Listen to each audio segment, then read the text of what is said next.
Greetings, Karen Clay. Thanks for watching Somatic Unwinding. We're on to a new series. We're going to do several lessons about the psoas muscle. The psoas is a deep flexor muscles that crosses the pelvic joint to the leg from the spine. It's spelled Psoas. Here's a couple of pictures. So you can see how it originates all the way along the spine from about where the ribs, the lowest ribs are, all the way down to the lowest lumbar vertebra. It kind of fans out around the crest of the pelvis, then becomes very narrow, very, very, very narrow, and attaches on the inside of the hip joint just below the groin. So here's the pubic bone. So its attachment is even lower than the pubic bone on the deep, deep leg pit. Okay. Picture number 2 is here's what your psoas looks like if you're looking down at it. So it's a very important connector between your spine and your legs. This is not the psoas. This is just one of the quad muscles, I think. So that's the end of the psoas right there. So it is a very, very deep hip flexor, meaning legs to spine or spine to legs. Got one more I want to show you, because in order to feel the psoas, we have to distinguish the abdominal muscles, the rectus abdominis and the oblique muscles, which are on the envelope. They're on the outside, they're the outside envelope of the trunk, versus the psoas muscle, because the rectus abdominis is also a flexor. So we want to be able to feel the difference between those two. So the psoas is very deep on the back of the body. It's a flexor muscle, so it belongs to the front of the body. But if this is the front of the abdominal envelope, this is the back. This square muscle here is oddly enough called quadratus. Gee, what a surprise. Don't worry about that. But it's the back of the envelope, and what's inside that envelope? Your intestines, your liver, your stomach. They're all in here, okay? There's the attachment again down there. So now I want you to please come down with me and find your place on your mat. You're going to need to pause your phone, and you're going to need to grab a thick blanket. And that blanket is going to be rolled up. I'm grabbing one right now for you. Sorry about that. A blanket rolled up about this big. If it's a fleece blanket, it's not going to be as good as if it's cotton or wool, because it wants to be firm. If you have one of those big, giant, hard rollers, don't use it. It's too hard. Okay. So pause your phone, go find something like this that you can use, and then I'll meet you back here in a minute. So now that you're back, you're going to start with the blanket beside you. And you're going to stretch yourself out and lengthen your legs and just sense how you meet with the floor. Sense how your heels surrender their weight. And sense all the places where there's space underneath you, like the space under the Achilles tendon and the space under your knees. And then the space under your low back. So how deep is that space? Could you get your whole hand underneath your lower back arch? And how long is it? Is it 6 inches long or 8 inches long or 10 inches long? You can touch, if that helps you guess. And you can also reach a hand underneath if that helps you guess how much space there is under there. And then also sense, before you touch, sense the space behind your neck. Now, which seems to be deeper, the space under the arch of your lower back, or the sway of your lower back, or the arch in your neck? And guess for yourself how many stacked fingers would fit under the curve of your neck, and then reach under and measure. I'll just take a moment more just to relax into the floor. to let go in every place that you're touching. And then try this, please. Draw one leg up so that the foot is on the floor and the knee is bent. And the next leg up. The foot is on the floor and the knee is bent. And sense what happened to your lumbar curve. Then take your legs down again and sense what happened to the sway in your back. So repeat that many times, seeing if you can sense a difference between when your knees are bent and when your legs are long. Now, for most people, what they feel is that when their knees are bent, their lower back flattens a little bit and is much closer to the floor. The curve is flatter, it's shorter, and you have more contact between the lower ribs and the pelvis. So if that's what you feel, great. If it's not what you feel, that's also just fine. So now you're going to end up with your knees bent and your feet on the floor. And you're going to take the roller and you're not going to put it in the small of the back. You're going to put it behind your pelvic bone.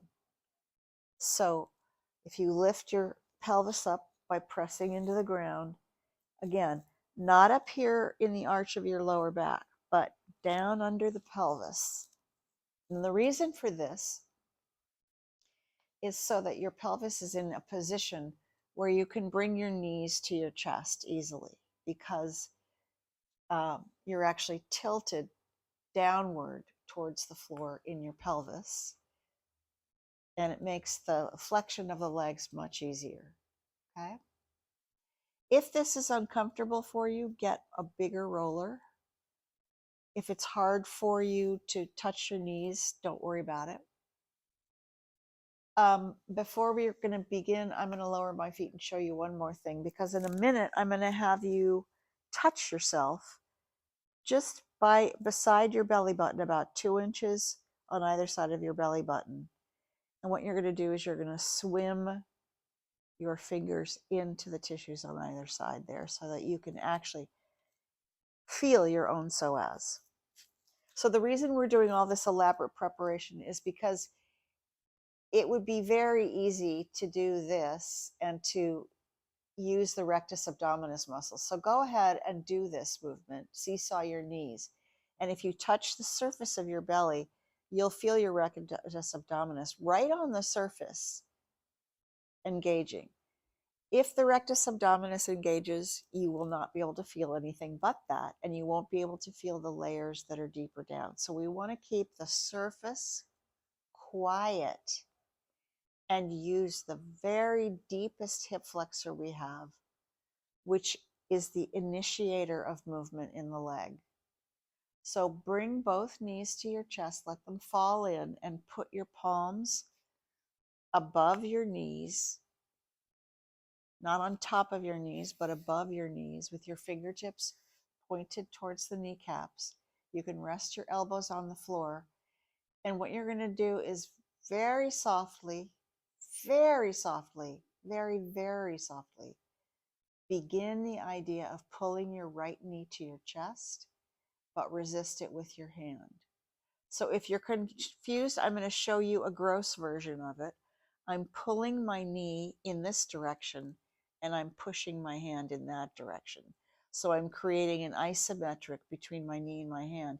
But I'm not doing it like a calisthenic, and I'm not doing it to get stronger. I'm doing it because if I just do a little tiny bit, my psoas is going to fire or engage underneath my abdominal muscles. So go ahead and just turn on the accelerator a little bit, engaging the knee into the hand, but resist with the hand. And then do the other side very slowly, very softly. Now you have to listen, because the radio signal is very quiet. It's very, very deep. It's a submarine sound. So you need to do almost nothing and really tune up your senses. It's like you're going to feel a whisper of a sensation. And it's going to be very deep, very close to the front of your spine, which you probably have never felt before. So just see if you can listen for the tiniest little sensation. Good. Now take a rest, lower your feet one at a time, and just hang out there for a moment. If you wish, you can pull the roller out. You could rest on your back. You can do whatever you like. The next thing we're going to do is we're going to use our hands in our belly, just like I showed you. So find your belly button and then move on 2 inches on either side of it. And just let your fingers kind of go into that tissue softly. And then you're going to bring your knees to your chest. Now, if you pull your right knee towards your chest, your psoas muscle will pop up underneath your fingertips. If you pull and then rest. If you pull your left knee towards your chest, your fingertips will be able to feel the cord of the psoas muscle become taut rather than soft like jello. So if you can't find it, move your fingers closer to your pelvis, move your fingers further apart, move them closer together, and just keep looking for it. It's usually easiest to find right beside or right at the same level, horizontal level as your belly button, but it's not right next to your belly button. It's about 1 or 2 inches away, or even bigger, depending on if you're a big person. So this gives you a sense of, oh, that's what it's like to contract that muscle. And you can feel how it's connected maybe to your groin. So take a rest. Just pause for a moment. And then come back again. Try it one more time.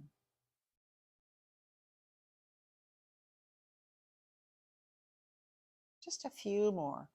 Okay, now the last thing we're going to do is release the psoas into length. So put your hands now over the tops of your knees, the fronts of your knees. And I'm going to demonstrate it on the leg closest to you. You're going to hold on to the weight of the leg, but let the leg move away from, actually, you know what? It's better to hold on top of the knees like this. Sorry about that. So you're going to let the leg move away from the pelvis, but you're going to do it without tightening any abdominal muscles. So you're going to move your leg away, but you're not going to grip with your psoas. Your psoas is going to stay completely uninvolved and calm. It lengthens to allow the top of your thigh to move further away from your spine. Try it on the other side, holding onto the top of the leg. You can jiggle the leg, you can wiggle the leg so that you're sure that you're not holding on. If you want, you could do it just with one leg, put one hand in your abdomen so that you're sure that you're not tightening anything, including your psoas. It's all loose and juicy and dangly. So try that with the other side, with your hand on your belly, so you can make sure you're not engaging your abdomen. It's like your leg is a marionette puppet. And then bring both legs up again and hold on both sides. And first take the right leg and let it move as far away from you as you can to the length of your arm. And then drop it. And then allow the left leg to move away from you to the length of your arm, and then drop it. Now from here, lift up your pelvis, push your roll out of the way, and lengthen yourself onto the floor. Notice if you feel any difference in your lower back, just with that little tiny bit. Whether you feel like there's more of you flatter to the floor, reach your hand under, see if it goes as far as it did before, and also reach your hand up to your neck and see if that space is diminished. So just that little tiny bit of psoas has already given you an idea about what a powerful muscle it is and how important it is to have it work for you in length. So thanks so much for joining me. I will see you next week with more psoas. Please let me know how you liked this.